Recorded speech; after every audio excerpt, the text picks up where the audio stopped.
you have to be able to have that kind of mentality of like, I'm not panicking at who's in the parking lot because either staff has it under control or whatever.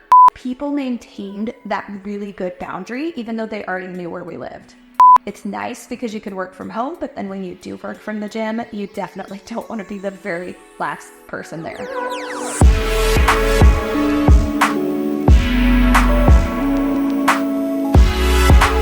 Hey guys, how are you? This is Danielle, and I am here today with you for Fireside Chat with the Johnstons podcast.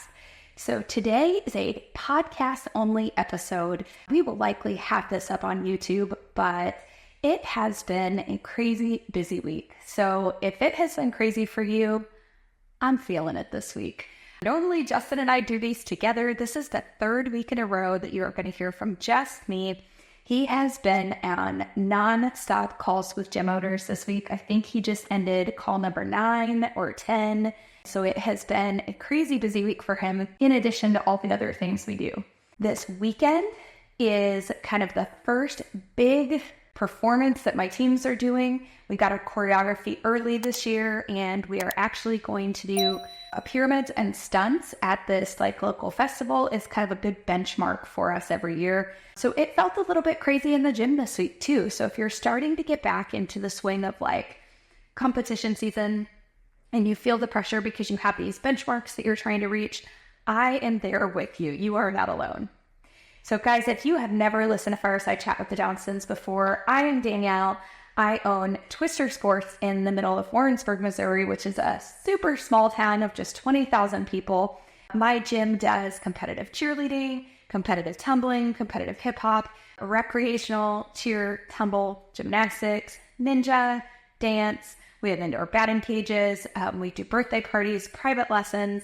Guys, my gym does a little bit of everything because in a town of 20,000 people, you basically have to do everything if you want to have a big gym and a big facility. So this podcast is typically Justin and I sitting side by side. He's my husband. We own the gym with another couple, Angie and Dustin. So if you've never heard that before, yeah, it's the Ustons. It's kind of weird, right? We run the gym together, and usually we get to talk about kind of the ins and outs of owning a gym with your spouse, which is always kind of fun. And I know that some of our listeners either own the gym with their spouse or their spouse is just like not the cheerleading person. And this is kind of all new to them. If you know Justin, that is like 200% who he is. You'll have those stunts that go up and like it falls or something. He's like, great job, girls, great job. So he doesn't coach and he's not a cheerleading guy, but great gym owner. So today I've got a really interesting topic for you. I know of only a couple of other gym owners that are in the same boat as me, in the sense that my gym is literally right next to my house. And sometimes when I say that, people are like, oh, Danielle, no way. I could never live right next to my gym. Don't people come over all the time and like bug you and ask questions and like, oh, I'm upset. I want to talk to you about my kid. I wanted to just kind of bring that on the podcast today and talk to you guys and give you my experience of what it is like living 300 yards from my gym.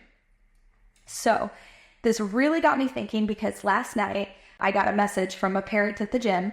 I wouldn't even just call her a parent. We've been friends for a long time. And she messaged me and she was in the gym parking lot and the gym had kind of just closed for the night. And she said, grab your phone, go outside. I was like a little bit worried because I don't usually get messages like that. And a couple of minutes later, as I'm getting shoes on and stuff, she sends me a picture and it's the Northern Lights.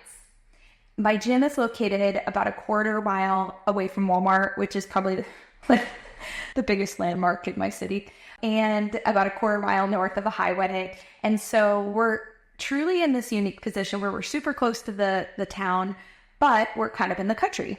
There's not like street lights. It's not heavy traffic. It's not unusual to hear like cows mooing or like roosters crowing at any time of day. And that's what it's like to have a gym in the country. So if you're a city mouse, you may not know that. Anyway, so she sends me this text. She's like, you got to go outside, take your phone. So we go out and I'm in my yard and I'm looking at like the Northern Lights through my phone, which was so cool. I posted it on Instagram if any of you guys follow me.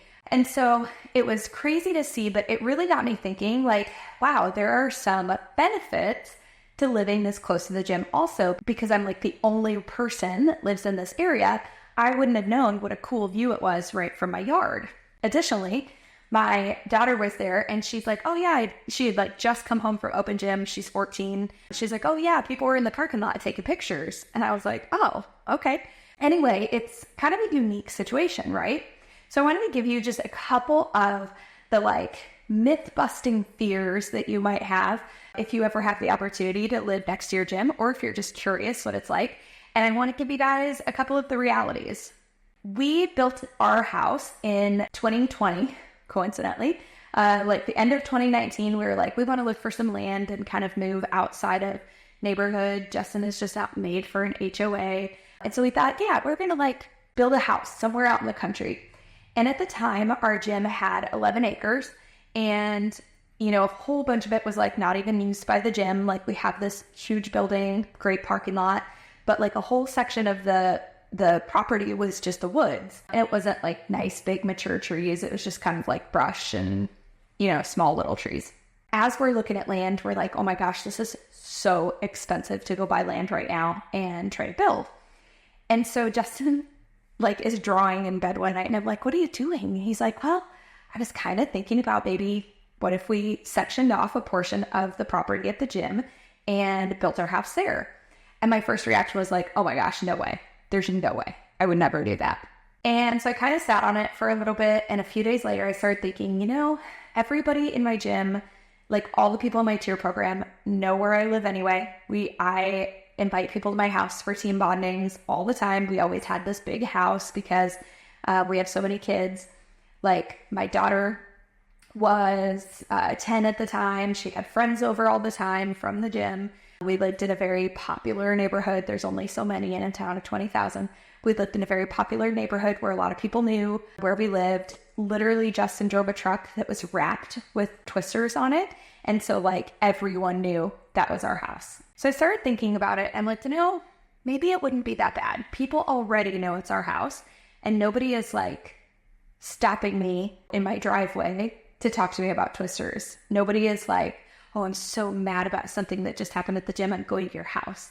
Like people maintained that really good boundary, even though they already knew where we lived. So we thought about it some more and I started to kind of think about the benefits. Well, coincidentally, I said yes to this and we decided to take all of our stuff. And those of you who have been watching Fireside Chat for 4 years, you might remember this. Like we decided to take all of our stuff, put it in storage because we had 4 kids and 2 dogs. And we wanted to just try and sell our house without the staging and stuff because it's so hard to keep it clean when you have that many kids. So we go put our house on the market in like January 2020 and then COVID hits. And our intention was to move into our RV. So we're like, oh, this won't last very long. So we go 2 weeks, right? So we move into our RV and park because we were in an HOA. They couldn't have the RV parked in the driveway. And so we parked the RV outside the gym. We like didn't have it in the parking lot. We like tucked it on the side where like you really couldn't see it. Well, 2 weeks, guys, turned into 14 months of us living in the RV right next to the gym. And at that point, I honestly realized there were so many great benefits to living at the gym. I mean, it's funny because the little kids think you live at the gym anyway. And so during that time, like if you guys watched Fireside Chats, you know that like we were doing it from the office on Mondays. We had our fun drinks, but like it was after the gym had closed and, you know, so we had some boundaries, well, a little bit of boundaries there. And so then we ended up moving. It was 2021 in the spring, we ended up moving into the house itself. And I still kind of worried, like, you know, are the kids camp kids going to like break through our 6-foot privacy fence and like end up in my yard one day? Like our parents just randomly going to walk over? I will tell you guys, it has been a really cool experience because parents are super respectful of the boundaries. Now 6-foot privacy fence really kind of sets that boundary well, but they're really respectful of the boundary. I think I've only ever had one parent show up unannounced and she thought I knew she was coming. And so it didn't, you know, even then it didn't really bother me.